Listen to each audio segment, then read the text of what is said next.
हिंदुस्तान के किसी भी कोने में दर्द हो तो पीड़ा सबको होनी चाहिए। देश का एक कोना, अगर शरीर का एक अंग अगर काम नहीं करता है तो पूरा शरीर अपंग माना जाता है।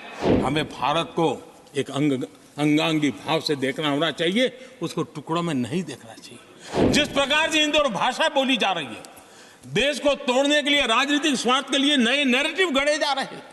एक पूरी सरकार मैदान में उतर करके भाषा गढ़ रही है। इससे बड़ा देश का दुर्भाग्य क्या हो सकता है? जब एक झारखंड का बच्चे में प्रतिभा देखते हैं और देश हजारों करोड़ रुपया, हजारों लाखों रुपया खर्च करके उसको अच्छे कोचिंग के लिए दुनिया के किसी देश में भेजता है, तो हम ये सोचेंगे कि खर्चा झारखंड के लिए हो रहा है। हम क्या करने लगे हैं, क्या भाषा बोलने लगे, क्या सोच बन गई है। और एक राष्ट्रीय दल के अंदर से ऐसे विचार है, ये बहुत बहुत दुखद की बात है। देश के अंदर ये भाव तोड़ने का क्या प्रयास हो रहा है? क्या इस प्रकार से देश को हमारा टैक्स, हमारे मनी किस भाषा में बोला जा रहा है? ये देश के भविष्य के लिए नया खतरा पैदा करने वाली बात है। देश को तोड़ने के लिए नए नए नैरेटिव खोजना बंद कर दीजिए। देश को आगे बढ़ना है, देश को एक साथ लेकर के चलने का प्रयास कीजिए। मैं आज एक अहम मुद्दे पर मेरी पीड़ा व्यक्त करना चाहूंगा। आदरणीय सभापति जी, एक राष्ट्र हमारे लिए सिर्फ जमीन का टुकड़ा नहीं है, हम सब के लिए एक इकाई ऐसी है जो प्रेरणा देने वाली इकाई है। जैसे शरीर होता है, शरीर में जैसे अंगांगी भाव होता है, अगर पैर में कांटा लगे तो पैर ये नहीं कहता है, हाथ कभी नहीं सोचता है कि मुझे क्या, पैर को कांटा लगा है, पैर पैर का काम करेगा। पल भर में हाथ पैर के पास पहुंच जाता है, कांटा निकालता है। कांटा पैर को लगता है, आंख ये नहीं कहती कि आंसू मैं क्यों बहाऊं, आंसू आंख से निकलते हैं। हिंदुस्तान के किसी भी कोने में दर्द हो तो पीड़ा सबको होनी चाहिए। अगर देश का एक कोना, अगर शरीर का एक अंग अगर काम नहीं करता है तो पूरा शरीर अपंग माना जाता है। शरीर जिस प्रकार से, अगर देश का भी कोई कोना, देश का कोई क्षेत्र विकास से वंचित रह जाएगा तो देश विकसित नहीं हो सकता है। और इसलिए हमें भारत को एक अंगांगी भाव से देखना होना चाहिए, उसको टुकड़ों में नहीं देखना चाहिए। जिस प्रकार से हिंदी और भाषा बोली जा रही है, देश को तोड़ने के लिए, राजनीतिक स्वार्थ के लिए नए नैरेटिव गढ़े जा रहे हैं।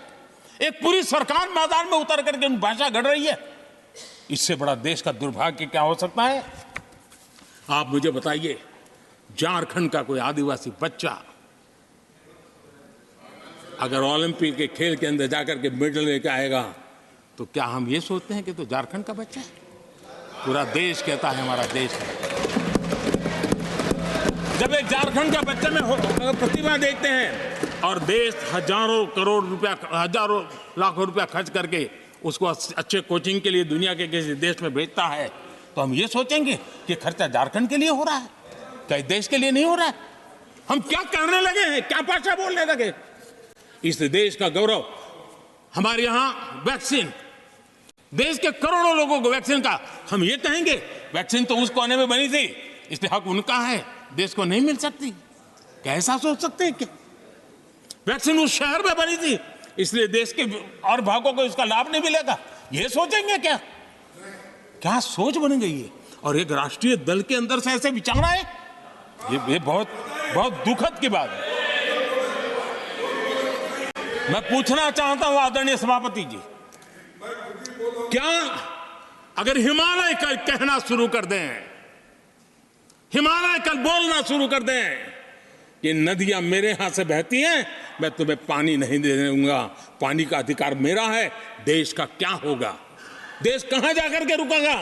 अगर जिन राज्यों में कोयला है वो कह दें कोयला नहीं मिलेगा, ये हमारी संपत्ति है, जाओ तुम अंधेरे में गुजारा करो, देश कैसे चलेगा? आदरणीय सभापति जी, ऑक्सीजन, कोविड के समय हमारे यहां ऑक्सीजन की संभावनाएं, पूर्वी कार्य में जो उद्योग है उसके देश के पूरे देश को ऑक्सीजन की जरूरत थी। अगर उस समय पूरब के लोग कह करके बैठ जाते ऑक्सीजन को हम नहीं दे सकते, हमारे लोगों की जरूरत है, देश को कुछ नहीं मिलेगा, क्या होता देश का। उन्होंने संकट झेल करके भी देश को ऑक्सीजन पहुंचाया। देश के अंदर ये भाव तोड़ने का क्या प्रयास हो रहा है? क्या इस प्रकार से देश को हमारा टैक्स, हमारे मनी किस भाषा में बोला जा रहा है? ये देश के भविष्य के लिए नया खतरा पैदा करने वाली बात है।